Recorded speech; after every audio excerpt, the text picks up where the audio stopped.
প্রিয় স্নেহের ফোর্থ সেমিস্টারের ছাত্রছাত্রীরা, আজকে আমি যে বিষয় নিয়ে আলোচনা করব সেটি হচ্ছে তোমাদের যে ফিলোসফি সাবজেক্টটি রয়েছে এমডিসি সিসি 4 সামাজিক ও রাজনৈতিক দর্শন। এই পেপার থেকে আমি তোমাদের আজকে লাস্ট মিনিটের সাজেশান দিয়ে দেবো। যে প্রশ্নগুলো বলবো সেগুলো ভালো করে যেও, একদম 100% তোমরা কোশ্চেন কমন পাবে, যেমন পেয়েছিলে ফার্স্ট সেমিস্টারে, সেকেন্ড সেমিস্টার এবং থার্ড সেমিস্টারে। ঠিক আছে?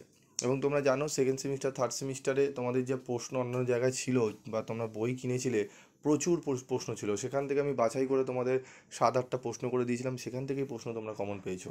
এবারও আমি সেটিই করেছি, একদম কম প্রশ্নই তোমাদের জন্য রেখেছি। তো চলো কথা না বাড়িয়ে চলে আসি আমাদের মূল আলোচনায়। প্রথম প্রশ্ন দেখো, আমাদের 15 এবং 10 নম্বরের প্রশ্নের মধ্যে আসতে পারে। সেটি হচ্ছে একের দাগে সমাজ দর্শনের প্রকৃতি বা স্বরূপ আলোচনা করো, রাষ্ট্র দর্শনের প্রকৃতি বা স্বরূপ আলোচনা করো, সমাজ দর্শন ও রাষ্ট্র দর্শনের মধ্যে সম্পর্ক আলোচনা করো। এই তিনটে প্রশ্ন পড়ে নিলে একদম 100% গ্যারেন্টি তোমরা একটা 10 নম্বর বা 15 নম্বরে পাবেই। ঠিক আছে? একটা বড় প্রশ্ন তোমরা পাবেই এই তিনটে প্রশ্ন পড়ে নিলে। ওকে, চলো এরপর রয়েছে আমাদের সমাজের উপাদানগুলি কি কি, এদের মধ্যে দুটি উপাদানের শিক্ষাগত প্রভাব লেখো। সম্প্রদায় বলতে কি বোঝায়, সম্প্রদায়ের ভিত্তিগুলি কি কি, সম্প্রদায় ও সংঘের পার্থক্য আলোচনা করো, সংশোধনাগারকে সম্প্রদায় বলা যায়।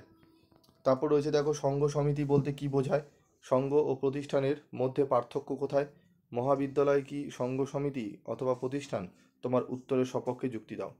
এই প্রশ্নগুলো খুব ভালো করে তোমাদের কিন্তু রেডি করতে হবে। ঠিক আছে? প্রশ্নগুলো অত্যন্ত ইম্পর্টেন্ট প্রশ্ন, তোমরা ভালো করে এগুলো কিন্তু রেডি করে নিও। ঠিক আছে? এই 6টি প্রশ্ন আমি যে প্রথম 6টি প্রশ্ন বললাম, এই 6টি প্রশ্ন যদি করে নিতে পারো, একদম তোমরা নিশ্চিন্ত থাকো, তোমরা ভালো কোশ্চেন কমন পাবে। ঠিক আছে? তবু আরও প্রশ্ন আমাদের থাকছে, সেগুলো একটু দেখে নেব। কি রয়েছে, শ্রেণী সম্পর্কে মার্ক্সীয় তথ্য ব্যাখ্যা করো। এই তত্ত্ব কি সমর্থনযোগ্য আলোচনা করো। ঠিক আছে? শ্রেণী সম্পর্কে মার্ক্সীয় যে তত্ত্বটি রয়েছে সেই তত্ত্বটা ভালো করে আমাদের পড়ে নিতে হবে। তারপর রয়েছে সামাজিক পরিবর্তন সম্পর্কে মার্ক্স ও গান্ধীজির মতবাদের তুলনামূলক আলোচনা করো। মোস্ট ইম্পর্টেন্ট এই প্রশ্নটি। 7 এবং 8 নম্বর প্রশ্ন মোস্ট ইম্পর্টেন্ট। ঠিক আছে? খুব ভালো করে তোমাদের পড়তে হবে এই 7-8 নম্বরের প্রশ্নটি। ওকে, তারপর আমাদের চলে আসবো পরবর্তী প্রশ্ন। ঠিক আছে, দেখে নাও, ইউটোপিয়ান সমাজতন্ত্র কাকে বলে। ইউটোপিয়ান সমাজতন্ত্রের মূল বক্তব্যগুলি লেখো। বৈজ্ঞানিক সমাজতন্ত্রবাদের মূল বক্তব্যগুলি ব্যাখ্যা করো। এই মতবাদের মূল্যায়ন করো। অত্যন্ত গুরুত্বপূর্ণ।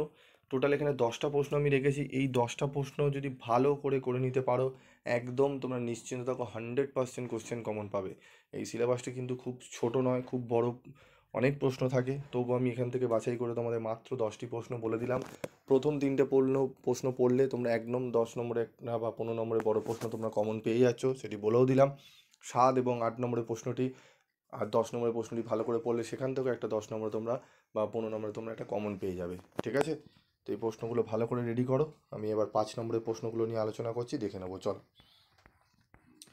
5এর প্রশ্ন গুরুত্বপূর্ণ দুটি থাকে।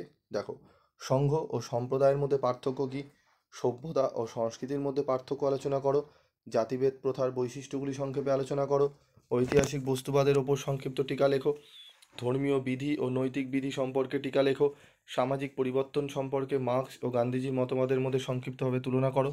ঠিক আছে? এই 6টি প্রশ্ন অত্যন্ত গুরুত্বপূর্ণ। প্রথম 6টি প্রশ্ন খুব ভালো করে পড়বে, আশা করি এখান থেকে দুটো 5 নম্বরে তোমরা কমন পেয়ে যাবে। তবুও আরও প্রশ্ন রেখেছি, তোমরা যদি চাও এক্সট্রা প্রশ্ন পড়তে পারো। সমাজ দর্শন ও রাষ্ট্র দর্শনের মধ্যে কী সম্পর্ক ব্যাখ্যা করো, গান্ধীজির সর্বদয়ের নীতি সংক্ষেপে আলোচনা করো, পরিবার বলতে কী বোঝো, সমাজে আধুনিক পরিবারের কাজ বা ভূমিকাগুলি উল্লেখ করো। ঠিক আছে?